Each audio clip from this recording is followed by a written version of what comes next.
Hi guys, I'm Harry Hood. I'm new to reviewing Phish shows on YouTube, and this is going to be my first review. I'm looking forward to it, and hopefully it will be the first of many to come. Without further ado, I'm going to get into reviewing the whole Sphere run that just happened and just ended this past weekend.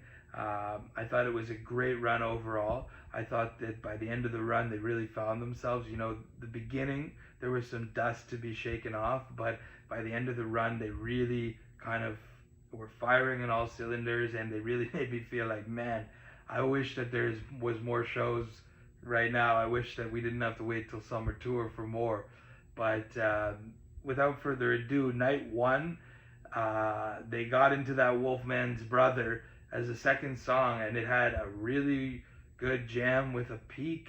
I was not expecting them to get into it that quickly with the quality playing, and I thought, like, how can they keep this up? So that was a great Wolfman's and a good Trey peak. Then they busted out Foam.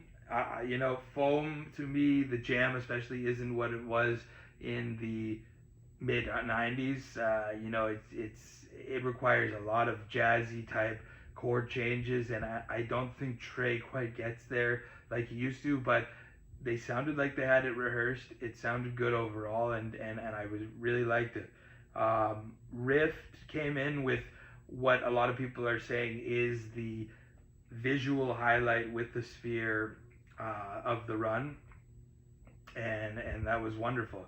Not much to comment on until the second set. Down with Disease was well played. I don't think it was an extreme highlight version, but it was well played. Yem, well played too. Then in the encore, see, Harry Hood, I was hoping that they were going to save the Hood for later in the run when they were more firing on all cylinders, but it was a good Hood. Yeah, Hood is my favorite song, and I am critical of Hoods, so I thought I did feel good about this Hood. I would probably give it like an 8.5 out of 10. They did well with that.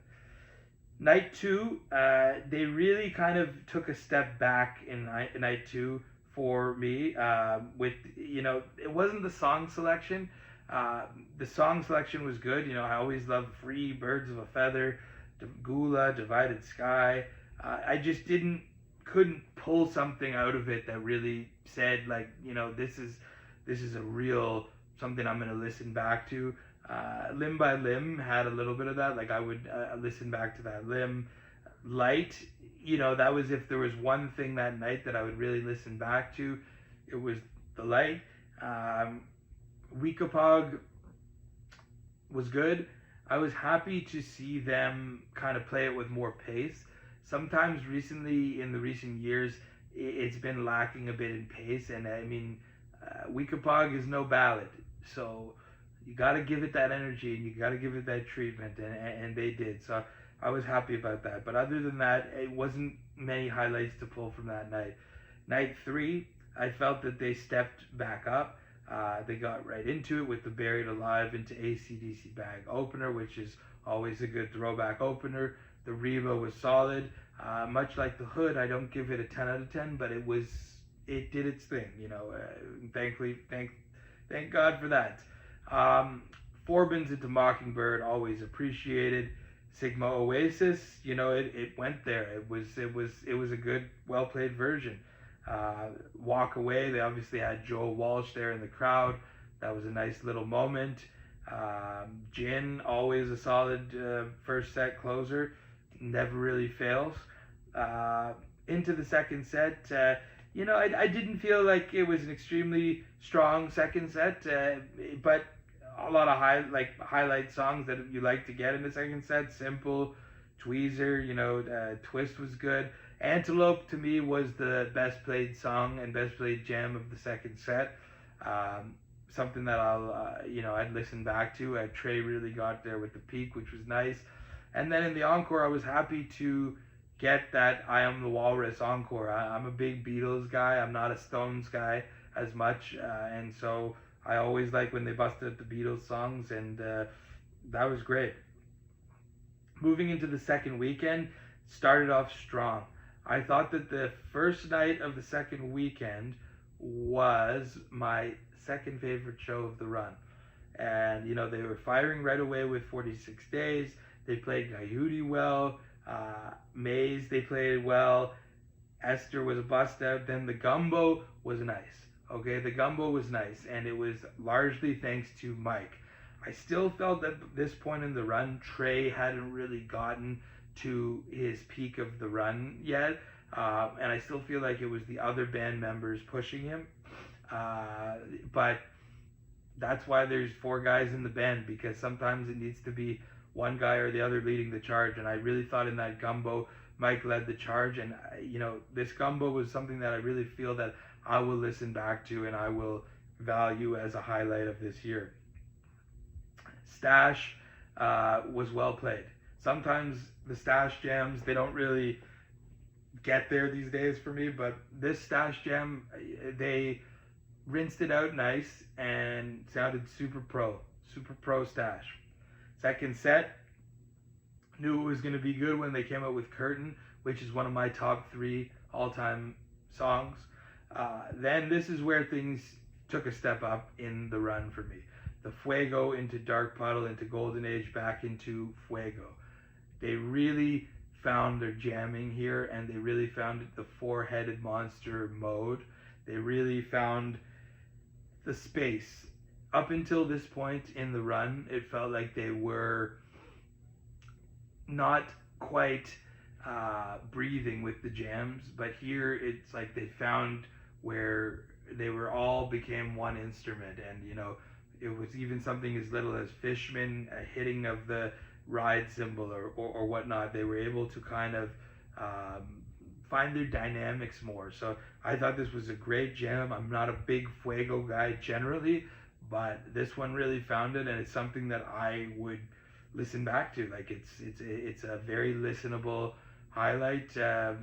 Probably going to be one of the highlights of the year, to be honest with you. The rest of the set was good. Good Possum set closer. Tube in the encore, great. Good little jam there. And this was the show too where I felt like they started to play a little longer in the night.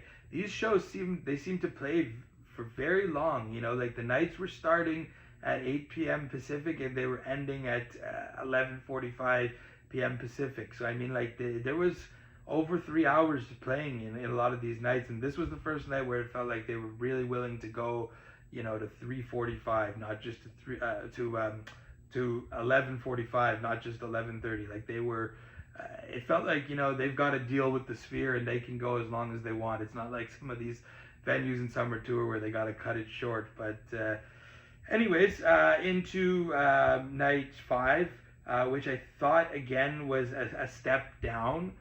Much like the first weekend where it kind of stepped down a little bit for the second night of the weekend. Man Who Stepped Into Yesterday into Lizards was obviously a great way to open the show. Set Your Soul Free got there nice. Billy Breathes was a good highlight in the first set. It's Ice, something I kind of get a little nervous for. One of those songs where you just don't know if Trey's going to get it all right. And he did all right on this one. Could be better, could be worse. Walls of the Cave was a nice way to close the first set, especially because they opened the second set with Pebbles, which it's nice to have that close of the first set with a round room song, open of the second set with a round room song. That was appreciated. What's Going Through Your Mind, well played. Piper was the highlight of the night, hands down. It's about as good as a Piper will get these days, so that was great. Was nice to hear them bust out Vultures later in the set. And then Slave, I felt like they gave it a little extra juice compared to what they usually do. I feel like people say that all the time about Slave, about every Slave. I felt like this one, once again, it was kind of like the Hood and the Reba in this run. I would not give it a 10 out of 10 as far as Slaves go, but it was like, an 8.5. It was above average for these days, is what I would say. Then the final night of this weekend, which was night 6 of the run, was probably my third favorite night of the show, for one reason, and we will get to that. It opened up with Timber, which was nice. The Axilla was jammed out, which is great. I always appreciate an Axilla. It's just a great rocker song that just always does its thing. It's a great go-to song. Cities, this is really where they, continued that jamming, and they really just showed up with that Cities. Like, surprised, I was not expecting Cities to kind of go there, and it went there. So we're kind of thinking at this point that it's on this night. My Soul was a very nice closer for this first set, and it was a good sign of things to come, because My Soul, as a good buddy of mine says, My Soul is one of those songs that when you see it, you know it's a fire show. Second set, they came in with the Haleys and the Blaze On, and then this is why it was such a good show to me, which was because of that Chalk Dust, which for me was one of the best, if not the best, Chalk Dust of 3.0. And I didn't think it was going to go there because it sounded like it was ending, but as they do a lot these days, they gave it a second jam, which when they first started doing that, I didn't really know about why they were doing that, but this one really delivered. And it was not only the playing, but it was also the visuals that went along with it. Like, I just felt like when I was watching that, it went into such a next level for Phish. It was such a cosmic level where the whole experience was so captivating. And the jam, I was saying to a buddy of mine, like, the jam was like Camden 99 Chalk Dust, which is pretty much all of our favorite Chalk Dust of all time. Even John Fishman said it's possibly his favorite Phish jam of all time. It was like Camden Chalk Dust's successful son that has just grown up and has become successful.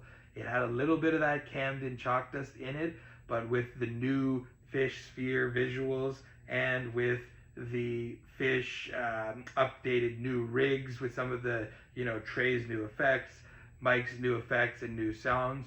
So it really got there. And I've seen some people just brushing over it, saying like, it was a good jam, yada, yada, yada. To me, it was like an all-time jam. I don't really want to get into competing with other eras and all that. Definitely of the new era though. That was an all-time Chalk Dust. And I mean, like, I was shedding a tear after that one. So I mean, great stuff. It went into the rest of the set. Like, it was, after that, I kind of just couldn't go any more up from that. So I appreciated the waves in that set. Waves is always a nice way to kind of rinse out and just kind of cool down. And so I was feeling good about that. The Ghost was well played. And then in the encore, the first tube seemed to go a little further than a lot of first tubes do these days. Like, I know first tube is another one of those ones that's consistent and that, people might feel like it's always the same, it's always solid, but it never goes above and beyond. This one did. I can't lie to you. You got to give credit where credit's due. So this night was a very good setup going into the final weekend. Now, the final weekend started off well, but it wasn't my favorite show of the run either. So, I mean, night 7, you'd call it. Basically, the Wedge and ICU was a nice way to start. Appreciated that Dirt in the first set. It was nice to get some farmhouse material with some of those barn visuals on the screen. Punch You in the Eye was great. It had that great jam in the intro, which we're all appreciating these days, how they started to really jam out the intro with that funk kind of tube-esque. Everybody I talked to was feeling great about that Punch You, and it's something that I would certainly listen back to. Like, it has repeat value. Into the second set, song I heard the Ocean sing, always appreciated. Really know that they're going to jam when they bust that out. Into A New Wave of Hope, which was well played. Runaway Jim was a highlight. And usually Jim these days is coming at the beginning of sets. It's kind of just a standard song, no special treatment. This one felt like they really went there with it, and that was appreciated because Jim is a classic. So this was definitely a highlight of the run, that Jim. Then, the Squirming Coil encore was nice to see Page get his moment, obviously with the Sloth before it, which was a good bust out. It was a good night. not my favorite. But the next night, night 8, this was my favorite night of the entire run. And this night it felt like they couldn't miss. So to get that sample opener was a nice way to cook things off. Into the boogie. Now the boogie, was my one quarrel about this night. I thought that they could have peaked it harder. It was not really peaked, although it seemed like it was getting there. And I have memories of that 2012 Woosta boogie, and I thought it was getting there. Felt all those feelings inside, and then Trey kind of aborted it. I know I don't want to irk anybody, but I mean, he did abort it slightly before the peak. All good. Heavy Things, once again, was appreciated with the farmhouse visuals on the Sphere. Mound was well played, really well played, and really appreciated. Mountains in the Mist is a low-key song. I really love when they bust, they play that one, because that jam, it's not like a highlight jam type 2 or anything, but when they jam it, it really gives Trey a chance to kind of get his Jerry on. If you listen to that version from this weekend, you'll see that he kind of had a bit of a Jerry thing going there. And I think Mist is very underrated and a great tune.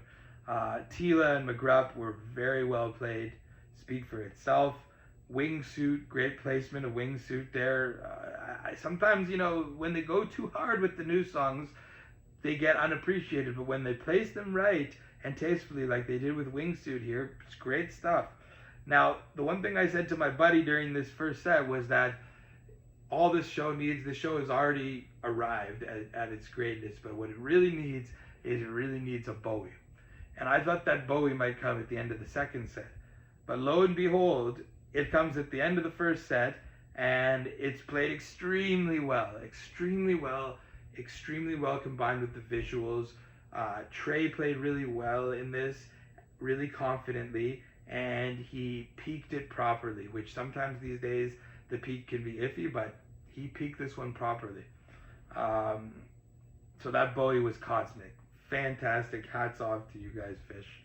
Great stuff. Second set, just built. Wilson into 7 Below. Then Plasma, we had some good jamming. And then after that was my personal Trey highlight of the run, which was Cross-Eyed and Painless. I felt that he reached any era Trey mode during this Cross-Eyed, where he was finally playing confidently, in control, not overplaying, not going through the motions. He was in control of his instrument. He was playing with the Call of the Wild, and it just was so inspiring and so inspired. This is why we go to see Phish, this kind of jam and this kind of performance from Trey. Beautiful Cross-Eyed.